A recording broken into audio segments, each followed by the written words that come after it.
Bonsoir à tous, Madame la mairesse, chers conseillers, chères conseillères, chères citoyennes et chers citoyens.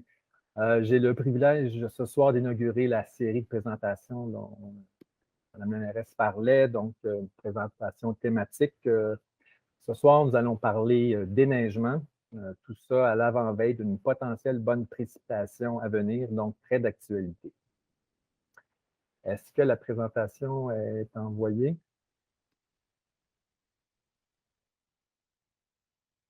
Oui. Est-ce que la présentation est là? Voyez-vous? Elle est là? Elle est en nombre? OK. Alors voilà. Parce que juste un petit instant, je ne vois pas, moi, la présentation pour vous indiquer quand la changer. Je peux l'avoir sur mon écran, mais il faudra être coordonné. Alors, attendez un petit peu. Donc, le premier pépin technique.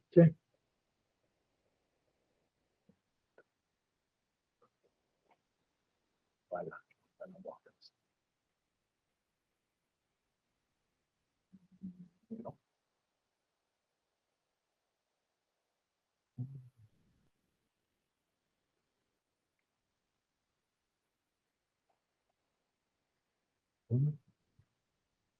Bon, ben, écoutez, je ne la vois pas, mais est-ce que vous la voyez, vous?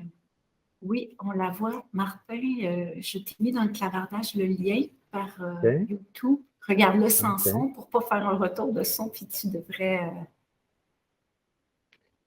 ça devrait aller comme ça.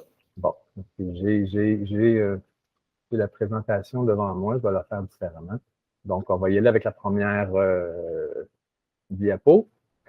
On y est, gouvernance et responsabilité? Oui, on peut changer de page. D'accord.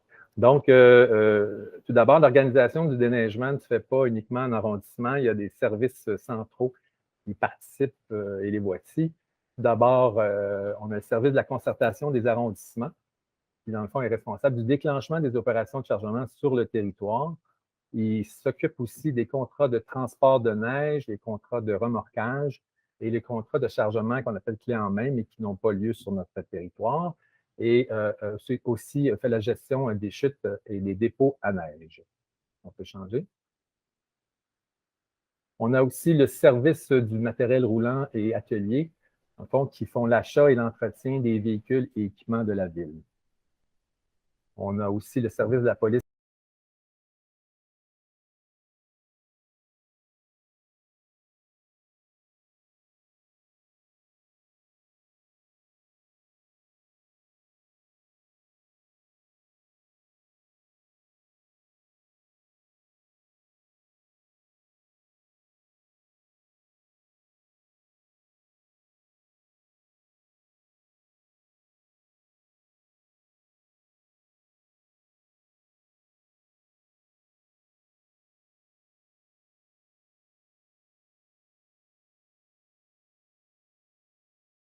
Dans le fond, sont régis par une politique de déneigement.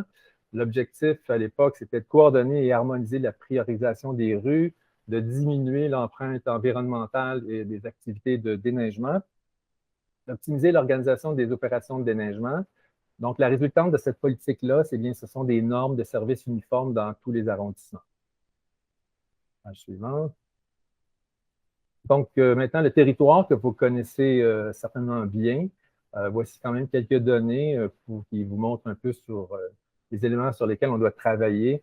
Donc, les rues et trottoirs qu'on doit non seulement déneiger, mais aussi mettre de l'abrasif, etc. Un bon kilométrage de ruelles assez unique à Montréal. Des stationnements, des croissants et des bâtiments municipaux aussi à déneiger. Dans le fond, vous remarquez aussi qu'à Verdun, on déneige les ruelles pour faciliter l'accès au stationnement arrière et ainsi libérer des places de stationnement sur rue. Prochaine page. Donc, les types d'opérations qu'on fait, du déblaiement, dans le fond, quand vous voyez passer la charrue ou la salière ou les bombardiers sur rue.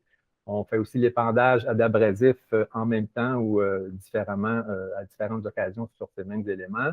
Il y a évidemment le chargement de la neige, qui est l'activité la plus grosse activité qu'on fait en arrondissement. Il y a du déglaçage à l'occasion lorsque les conditions climatiques font en sorte qu'on obtient sur le territoire des conditions glacées, etc. Et puis aussi l'enlèvement de la neige autour des bâtiments municipaux, donc les entrées des bâtiments, les sorties d'urgence, etc. La prochaine. Donc, les équipes de travail, on peut avoir jusqu'à 150 personnes lors d'opérations de chargement de la neige. Je spécifie le chargement parce que c'est là qu'il y a plus de gens de mobilisés. On a donc les employés de l'arrondissement, donc nos cols bleus, nos contremaîtres, tout le personnel administratif aussi qui gravite autour de l'opération. J'en profite pour les remercier chaleureusement en ces temps de grand froid là, pour leur collaboration. On a une équipe vraiment remarquable à Verdun, des employés qui sont dédiés, mobilisés. En tant que citoyen, là, vous êtes choyés, je peux vous le dire. On a aussi des entrepreneurs qui travaillent avec nous. Donc, c'est des équipements en location qui viennent se greffer à nos équipes de chargement de neige. On a évidemment les camionneurs, tout le transport de neige, dont je mentionnais au départ, qui était la responsabilité de notre service, mais c'est des camions qui font partie de nos équipes. Et aussi tous les remorqueurs qui s'assurent de bien dégager les rues pour les gens qui ne respectent pas la signalisation. Enfin, on a des préposés au remorquage qui aussi sillonnent les rues avec les remorqueurs pour faire respecter la signalisation. Page suivante. Bon, la signalisation. À Verdun, on a un système de signalisation qu'on appelle dynamique, qui est assez unique à Montréal. On la retrouve aussi quelque chose de similaire à La Salle, à l'arrondissement voisin. Donc, on a sur la rue des panneaux permanents avec des numéros de téléphone. Sûrement que vous les avez remarqués. Donc, on peut retrouver 4 numéros de téléphone sur ces panneaux-là. Le premier étant un numéro pour les rues principales, les deux suivants étant des numéros pour les rues secondaires, et puis le dernier étant un numéro pour les rues Wellington et de l'Église du secteur commercial. Suivante. Donc, quand on appelle à ces numéros-là, on a un message téléphonique en français et en anglais qui nous indique, dépendamment de l'heure à laquelle vous appelez, si l'interdiction est en vigueur ou levée. Donc, par exemple, entre minuit et 17 heures, on dit pour aujourd'hui, l'interdiction est soit levée ou soit en vigueur. Et ensuite de ça, entre 17 heures et minuit, donc pour le lendemain, ça nous dit si l'interdiction est levée ou en vigueur. Donc, si vous voulez savoir si demain matin, on fait du chargement de neige, bien, vous pouvez appeler à ce numéro-là. Vous allez voir que l'interdiction est en vigueur, alors c'est une opération qui s'en vient. Normalement, l'interdiction est levée entre deux opérations de chargement, enfin pour faciliter le stationnement des véhicules sur la rue. Page suivante.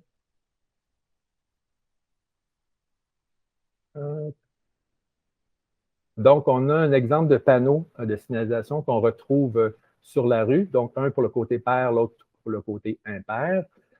Donc, la partie du haut, on a l'interdiction d'été qu'on appelle pour le passage des balais, l'entretien des rues. Donc, vous remarquez que c'est un avant-midi par semaine, par côté de rue, en fait, une plage de 2 heures.